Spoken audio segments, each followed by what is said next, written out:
नमस्कार, आप देख रहे हैं लाइव सिटी, जो कि आप तमाम दर्शकों को आध्यात्म से जोड़ने की कोशिश करता रहा है। जैसा कि आपने पिछली दफा देखा कि महाशिवरात्रि के अवसर से बाबा गरीबनाथ धाम से जिस प्रकार से बिहार लाइव सिटी की पूरी टीम आप तमाम दर्शकों को लाइव जोड़ते हुए बाबा भोलेनाथ के पूरी शिवमय जो आस्था होती है, जो शिवमय वातावरण होता है, उस शिवमय वातावरण में आपको मंत्रमुग्ध करने की कोशिश बिहार लाइव सिटी कर रही है। जिस क्रम में हमने पिछले दिनों भी आपको तुर्की मेलागाछी के उस स्वयंभू शिवलिंग का दर्शन कराने की कोशिश किया था, जो स्वयंभू शिवलिंग आज तुर्की मेलागाछी मुजफ्फरपुर में अवस्थित है। इसी क्रम में आज हम पहुंचे हैं दुनिया के लोकतंत्र की जननी कही जाने वाली ये लिच्छवी गणराज्य वैशाली में, जहां पे एक गांव है कमन छपड़ा। जिस कमन छपड़ा में हम एक ऐसे अद्भुत शिवलिंग का दर्शन हम कराने जा रहे हैं, जिस शिवलिंग के दर्शन मात्र से ही आपकी मनोकामना पूर्ण हो सकती है।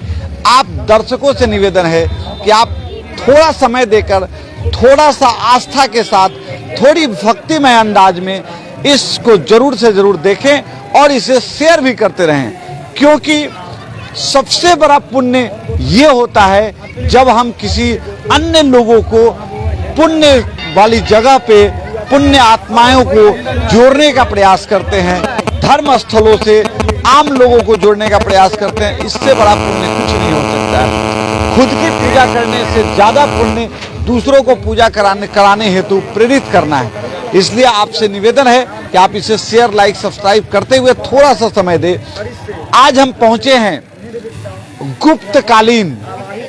गुप्त वंश हुआ करता था हमारे हिंदुस्तान के अंदर में, भारत के अंदर में। उसी गुप्तकालीन वंशजों के द्वारा, गुप्तकालीन शासकों के द्वारा शायद यहाँ पे एक ऐसे चौमुखी शिवलिंग की स्थापना की गई थी, जो कि समय के अनुकूल, समय के अनुसार वो विलुप्त हो चुकी थी, यानी कि धीरे धीरे जमीदोज हो चुका था।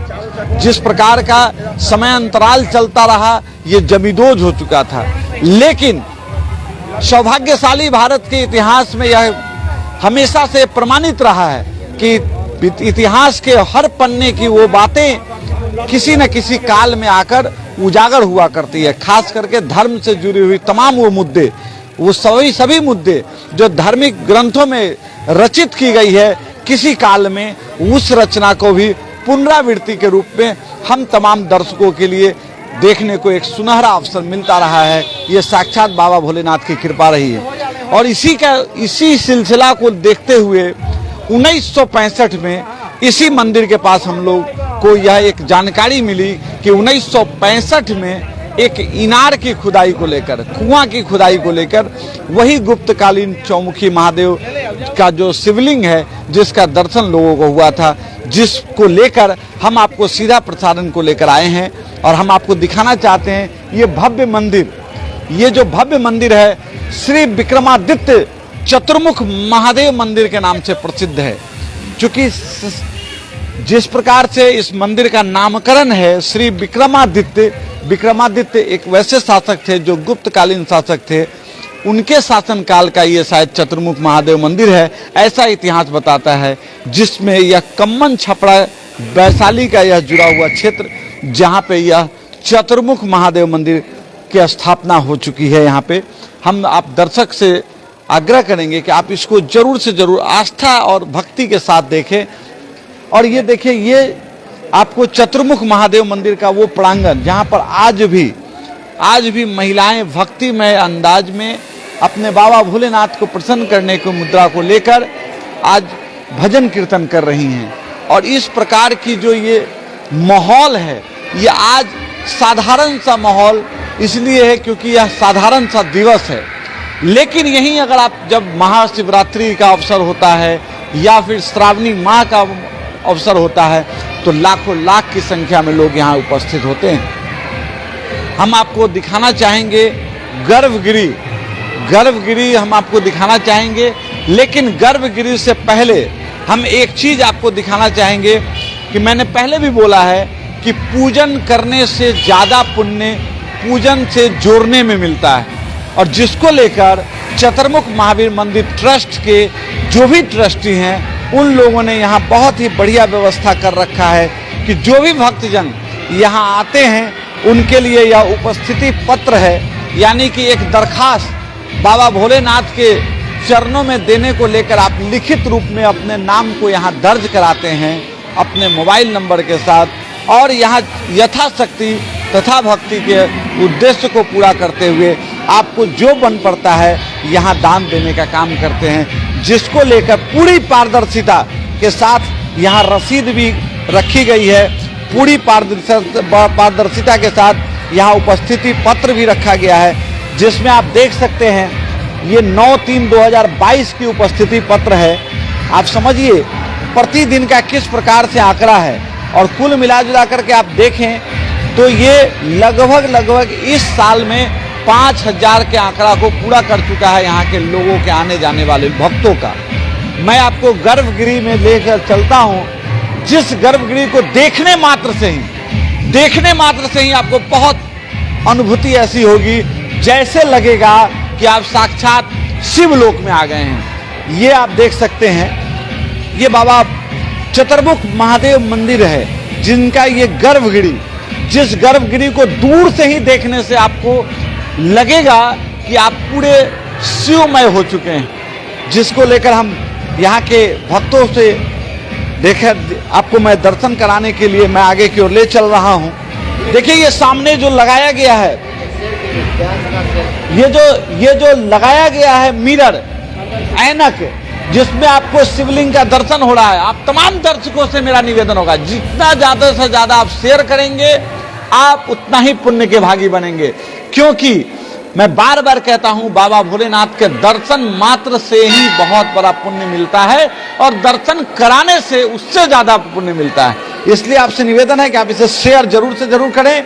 और ये देखिए, ये चौमुखी महादेव मंदिर, चतुर्मुख महादेव मंदिर का ये गर्भगिरी जहां हम अभी आ चुके हैं, इस गर्भगिरी में आते ही आपको लगेगा कि हम पूरे शिवमय हो चुके हैं, और जो 12 ज्योतिर्लिंग का दर्शन करने से जो लाभ है वह लाभ आपको एक जगह इसी चतुर्मुख महादेव का दर्शन मात्र से ही आपको मिलने वाला है, क्योंकि इस चतुर्मुख महादेव जी का बहुत सारी विशेषताएं हैं, जिन विशेषताओं के बारे में हम यहाँ के लोगों से जानेंगे, यहाँ के जो पुजारी के वंशज हैं उनसे जानेंगे।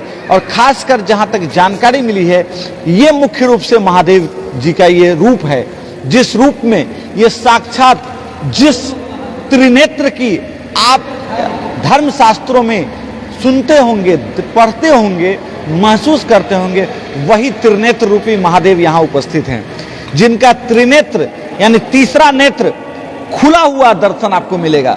आप दर्शकों से निवेदन है आप इसे ज्यादा से ज्यादा शेयर करें, क्योंकि ऐसे शिवलिंग जिसमें इनकी जो तीसरी नेत्र है ये खुली हुई आपको दर्शन होगी। ये बाबा भोलेनाथ का वो रूप जिस रूप के लेकर आप कल्पना करते रहे होंगे, आज उसका आपको दर्शन मिल रहा है। ये बड़ा ही सौभाग्यशाली अवसर है।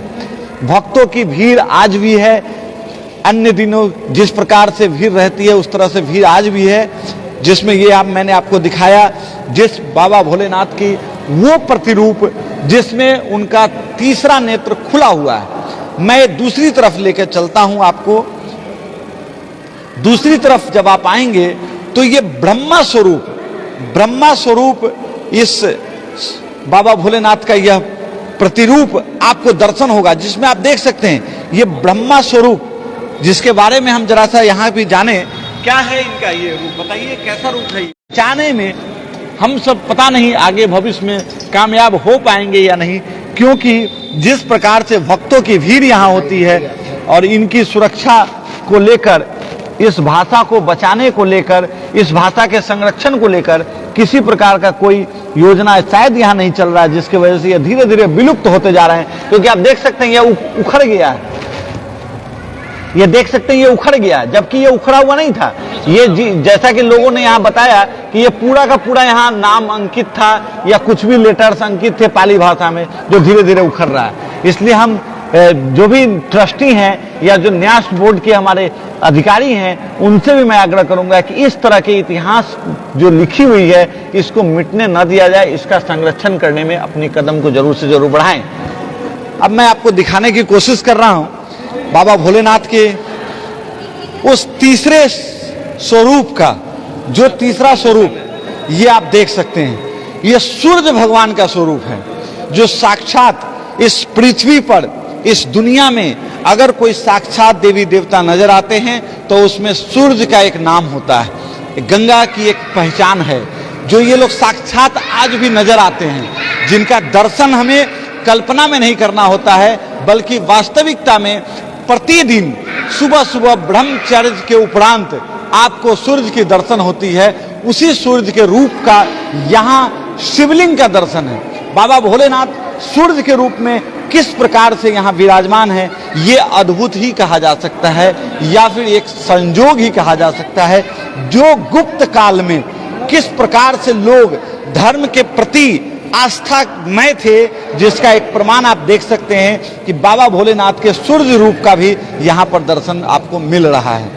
आपको मैं आगे दिखाऊंगा कि ये देखिए, ये बाबा भोलेनाथ के विष्णु अवतार की चर्चाएं मैं इसलिए करने की कोशिश कर रहा हूं क्योंकि ये आम है, ये हर लोग बहुत जगह देखते होंगे, चाहे वो बाबा हरिहरनाथ में देखते हो या फिर बाबा महादेव स्थान है हमारे मुजफ्फरपुर के अंदर में चतुर्भुज स्थान, वहां भी देखते हो। जो विष्णु अवतार का जो मूर्तियां बनी हुई हैं, उन मूर्तियों से साफ मिलता जुलता यह शिवलिंग का यह विष्णु अवतार की मूर्ति आप देख सकते हैं। ये विष्णु अवतार में है। इनका जो बनाया गया है, कलाकृति जो बनाई गई है, जिस समय भी बनी होगी उस समय के लोगों ने किस प्रकार से बनाई कि उस गुप्तकालीन विष्णु की मूर्ति, और अगर आप देखें जाके बाबा हरिहरनाथ के विष्णु का मूर्ति, तो लगभग मिलता जुलता नजर आएगा। यानी आप समझ सकते हैं कि विष्णु अवतार में भी बाबा भोलेनाथ यहाँ विराजमान है। और मैं आपको दिखाने की कोशिश कर रहा हूँ कि किस प्रकार से बाबा भोलेनाथ अनेक रूप में यहाँ पर एक साथ विराजमान है। और सबसे अद्भुत बात मैं बताने की कोशिश कर रहा हूँ कि इसकी 1965 में मीनार की खुदाई के क्रम में, यानी कि आप समझ सकते हैं कि यहाँ से लगभग मैं समझता हूँ 25 से 30 फीट ऊपर सड़क है, जिससे सीढ़ी से आप आंकड़ा लगा सकते हैं। इस सीढ़ी को जरा आप दर्शकों को दिखाएं। मैं अपने चीफ एडिटर दीपक पटेल जी से आग्रह करूंगा कि आप दिखाएं कि किस प्रकार से ये सीढ़ियां हैं। ये सीढ़ी वास्तविक रूप में भूमि तल यानी सड़क तल पर जाती है। ये कोई ऐसा नहीं कि वो एक मंजिल जा रही है, बल्कि वो वास्तविक सड़क है।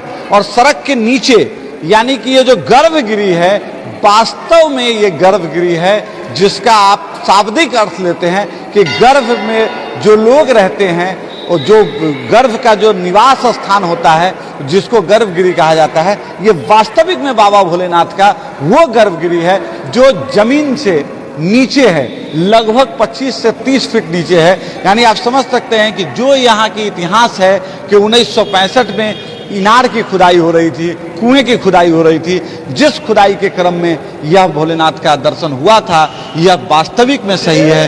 क्योंकि 30 फीट लगभग ऊपर में सड़क है, यानी 30 फीट खुदाई के बाद ये मिला है। और यही कारण है कि इसकी जो मंदिर का निर्माण हुआ है, ये इतनी ऊंची मंदिर के निर्माण की गई है। आपको मैं दिखा दूं। और ये देखिए भक्तों का किस प्रकार से भीड़ है, किस प्रकार से लोग यहाँ पर आज पूजा के लिए आए हुए हैं, जबकि एक कोई खास दिन नहीं है। ये बाबा भोलेनाथ का आम दर्शन है, आम दिन है, जिस दिन आज ये भीड़ आप देख रहे हैं यहाँ पर। अभी मैं आपको रिपोर्ट दिखाने से पहले एक बात कहना चाहूंगा कि बाबा की शक्ति आप देख रहे हैं। जब हम लोग यहाँ दर्शन के लिए आए थे, उस समय 1 से 2 लोग यहाँ पर नजर आ रहे थे, लेकिन आप दर्शकों के लिए यह सौभाग्यशाली अवसर कि इस बाबा की शक्ति भी आप देखें कि जिस समय हम लोग दर्शन को आए थे 1-2 लोग थे, और अभी आपको दर्शन कराने के लिए हम लोगों ने लाइव चलाने की कोशिश कर रहा हूं तो इस समय देखिए भीड़ किस प्रकार से जम गई है। यानी बाबा भोलेनाथ अपनी आस्था के डोर से किस प्रकार से भक्तों को जोड़ते हुए यहां तक लाए हैं, ये आपको इनकी शक्ति का प्रमाण है, इस प्रतिमूर्ति का प्रमाण आपको देने की कोशिश मैं कर रहा हूं। बाबा भोलेनाथ की इस दर्शन से आप जरूर लाभान्वित होंगे, यह आशा मैं करता हूं और आपसे निवेदन करता हूं कि पूरी आस्था के साथ, पूरी भक्तिमय तरीके से, पूरे शिवमय अंदाज में आप बाबा भोलेनाथ का दर्शन खुद भी करें और दूसरों को भी कराने को लेकर आप इस रिपोर्ट को जरूर से जरूर लाइक, शेयर और सब्सक्राइब करें। मैं आपको अंत में दिखाना चाहूंगा कि बाबा भोलेनाथ के इस मंदिर प्रांगण पर किस प्रकार से लोगों के कल्याणार्थ, किस प्रकार से यहाँ ब्राह्मण देवताओं के द्वारा कई प्रकार के संकट निवारण जाप किया जाता है, इसको लेकर के भी हम आपको दिखाएंगे। जैसा कि आप देखिए, क्या नाम हुआ आपका बाबा? नीरज बाबा। नीरज बाबा, ये नीरज बाबा हैं जो कि लोगों के संकट हरण को लेकर कई प्रकार के जाप करते हैं। जरा इनसे हम जानेंगे इस महादेव मंदिर के बारे में, बताइए। ये बहुत प्राचीन मंदिर है और इसकी उत्पत्ति कुआं खुनाने के क्रम में हुआ है और इससे ज़्यादा जानकारी लेनी है तो हमारे आचार्य जी बैठे हैं, आप चले उनके पास और उनसे अधिक जानकारी लें। आप देखें कि किस प्रकार से इस मंदिर की विशेषताएं और जो भक्ति में जो माहौल है, जो देखिए ये भक्तों की भीड़ अभी भी लगी हुई है, लाइन लगी हुई है। मैंने आपको बोला, बार बार मैं बोलने की कोशिश कर रहा हूं कि मैं जब हम लोग यहाँ आए थे उस समय 1-2 लोग थे और जब 5 मिनट के अंदर में हम लोगों के दिमाग में आया कि शायद इस बाबा भोलेनाथ के दर्शन तमाम दर्शकों को कराई जाए, जिसको लेकर लाइव चलाने की कोशिश कर रहा हूं। तो देखिए भक्तों की भीड़ किस प्रकार से उमड़ पर आई है। जी, हर हर महादेव। हर हर महादेव। बताया जाए बाबा, क्या है इस मंदिर की? देखिए, इस मंदिर की विशेषताओं को ऐतिहासिक रूपों में पूरी दुनिया जान चुकी है और यह मंदिर समस्त विश्व में एक ही चीज के लिए महत्वपूर्ण है कि यह बहुत ही निष्ठापूर्ण इस शिवलिंग की स्थापना बहुत पहले, यानी 2000 वर्ष पहले हुई थी और जिसके ऐतिहासिक प्रमाण हैं। इस मंदिर की सबसे बड़ी विशेषता को आप अगर देखेंगे तो इस प्रकार का 4 देवों का एक समुदाय एक लिंग में समाहित है। ये अपने आप को शास्त्रीय प्रमाणिकता को सिद्ध करता है। और सबसे पहले तो सूर्य की बात करें तो सूर्य स्वस्थ के देवता हैं और गुप्तकालीन में भी पहले सूर्य की उपासना होती थी। लोग स्वस्थ रहने के लिए सूर्य की उपासना किया करते थे। दूसरा है वंश परंपरा को अच्छे ढंग से सुसंस्कृत होने के लिए, सरस्वती की कृपा मांगने के लिए ब्रह्मा की पूजा लोग करते थे, इसलिए दूसरा इस लिंग में ब्रह्मा जी समाहित हैं। तीसरा है सबसे पहले जगत पालन करता भगवान विष्णु और चौथा ये त्रिनेत्रधारी शिव हैं, जहां आप देखते हैं कालेश्वर में इसी तरह की प्रतिमा है। और इस मंदिर के संबंध में जितने भी लोग आते हैं जो स्वच्छ इरादा रखते हैं, भावना स्वच्छ रखते हैं, उन लोगों की कामनाएं अब तक पूर्ण हुई है। प्रशासनिक पदाधिकारियों से लेकर राजनीतिक नेताओं का तांता लगा रहता है इस मंदिर में। विश्व से भी लोग आते जाते रहे हैं और ये जिस उद्देश्य से जो लोग आते हैं, मैं यहाँ का प्रधानाचार्य अमीरनाथ मिश्रा मेरा नाम है, मैं 3 वर्षों से यहाँ कार्यरत हूँ और मैंने 3 वर्षों के अंतराल में जो देखा है, जिन लोगों के आगमन का कारण भी मैंने पूछा तो उन लोगों ने अपनी स्पष्ट बातें बताई कि भाई मैं इस उद्देश्य से यहाँ आया और भगवान से मैंने मन्नत किया तो आज पूरी हो गई है। जिसमें कोई लोग बेटी की शादी की तमन्ना रखते हैं, कुछ लोग बच्चों की नौकरी की बात करते हैं, कुछ लोग संतान प्राप्ति की इच्छा रखते हैं। कुछ राजनेताओं ने भी कहा कि मैंने कहा था कि भाई हम अगर इस बार मतलब मंत्रिमंडल में जाते हैं तो हम इस तरह का कार्यक्रम करेंगे। तो वो लोग लगातार आते रहते हैं और विशेषकर पढ़े लिखे लोग, एक good team of professors, doctor, इंजीनियरों का तांता लगा रहता है। इससे जाहिर है कि यह मूर्ति अपने आप में गुप्तकालीन होते हुए भी समस्त कामनाओं की सिद्धि प्रदान करने वाली है। और ऐसे भी यह विश्व की धरोहर है। चूंकि बौद्ध धर्म का प्रचार करने के लिए भगवान बुद्ध आए थे, जैन धर्म के लिए भगवान महावीर यहीं पैदा हुए थे और बड़े बड़े इतिहासकार भी यहाँ आए। ऐसी मान्यता रही है कि भगवान राम भी यहाँ आए थे वैशाली में विश्वामित्र के साथ जनकपुर जाने के क्रम में। तो ये ऐसे भी ऊर्जावान स्थल ही है और इस स्थल का महत्व लगातार बढ़ता जा रहा है। भारत के प्रधानमंत्री ने जब केदारनाथ से टेलीकास्ट कराया था तो यहाँ भी बहुत बड़े बड़े मंत्री लोग भी आए थे और यहाँ काफ़ी जनसंख्या में भीड़ थी। तो अच्छे जब कभी भी कोई कार्यक्रम होता है, अभी महाशिवरात्रि में लाखों लोगों की अपार भीड़ थी। श्रद्धा भक्ति का माहौल यहाँ रहता है और ये आस्था का केंद्र है। इस तरह के पत्थर भी अब नहीं मिलते जो शिवलिंग है, ये कोबाल्ट पत्थर का बना हुआ है।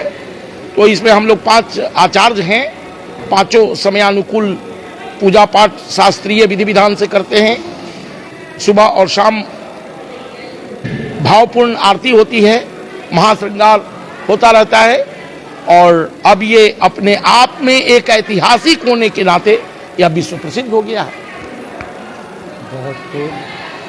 बहुत बहुत धन्यवाद आचार्य जी का, जिन्होंने विस्तार से हमें ही नहीं हमारे तमाम दर्शकों को एवं तमाम दर्शकों ने जो शेयर किया है, उस शेयर के माध्यम से जो अन्य दर्शक जुड़े हैं, उन तमाम दर्शकों को जो आज इन्होंने इस अद्भुत अलौकिक शिवलिंग की महत्ता को लेकर, इस शिवलिंग की आस्था को लेकर, इस शिवलिंग के इतिहास को लेकर जिस प्रकार से इन्होंने वर्णन किया, यह भी एक अविस्मरणीय वर्णन होगा। क्योंकि जिस प्रकार से यहाँ पर देश स्तर के बड़े बड़े नेताओं से लेकर बड़े बड़े अधिकारियों से लेकर एक आम भक्तों की जिस प्रकार से लाखों की भीड़ यहाँ उपस्थित होती है, चाहे वो महाशिवरात्रि का समय होता है या फिर वो बाबा भोलेनाथ का वो महीना जिस महीने में कण कण में एक एक सेकंड में बाबा भोलेनाथ विराजमान होते हैं, वो श्रावण का महीना, उस श्रावण के महीने में जिस प्रकार से लाखों लाख का भीड़ होता है, उस भीड़ की चर्चा जो इन्होंने की और जिस आस्था से इन्होंने लोगों को बताने का प्रयास किया, इसके लिए शायद मुझे लगता है कि यह स्वयं बाबा भोलेनाथ की कृपा है जो इन आचार्यों के मुख से, क्योंकि आप सब जानते हैं कि आज जो आशीर्वाद हमें मिल रही है, तमाम दुनिया के लोगों को जो आशीर्वाद मिल रही है, वो कहीं ना कहीं भगवान देने का प्रयास करते हैं, लेकिन उसके माध्यम ऐसे ही आचार्य और ऐसे ही ब्राह्मण देवता होते हैं जिसको लेकर हम आपको सीधा प्रसारण कर रहे हैं। हम तमाम दर्शकों से एक बार अंत में यह जरूर कहना चाहेंगे कि आप इस सौभाग्यशाली दर्शन को करने के लिए एक बार जरूर से जरूर इस वैशाली गणराज्य के इस कम्मन छपरा, जो कि वैशाली जो गढ़ है, जो वैशाली की जो एक बहुत बड़ी महल हुआ करती थी जो मगध साम्राज्य का, उसका जो गढ़ बचा हुआ है, उस वैशाली गढ़ से भी इसमें आने का रास्ता है। मुश्किल से हमको लगता है यहाँ से 5-6 किलोमीटर पे 5-6 किलोमीटर पे गढ़ होगा, मुश्किल से 5 से 6 किलोमीटर पर गढ़ के पास में ही यह है। यानी आपको आना अगर हो कभी भी, तो आप बाहर से कहीं से भी आते हो, पटना से सीधा वैशाली गढ़ आएंगे, क्योंकि वैशाली गढ़ अंतर्राष्ट्रीय स्तर पर एक पहचान केंद्र बनी हुई है। क्योंकि इस देश के अंदर में, इस दुनिया के अंदर में अगर कोई मानव धर्म को बचाने की अगर कोई धर्म ग्रंथ है तो वह है लोकतंत्र, और उस लोकतंत्र की जननी यानी लोकतंत्र को जन्म देने वाली अगर कोई माँ है, कोई धरती है, तो वो यही वैशाली की धरती है। जिस वैशाली की धरती से राजतंत्र को खत्म करते हुए और मानव हित में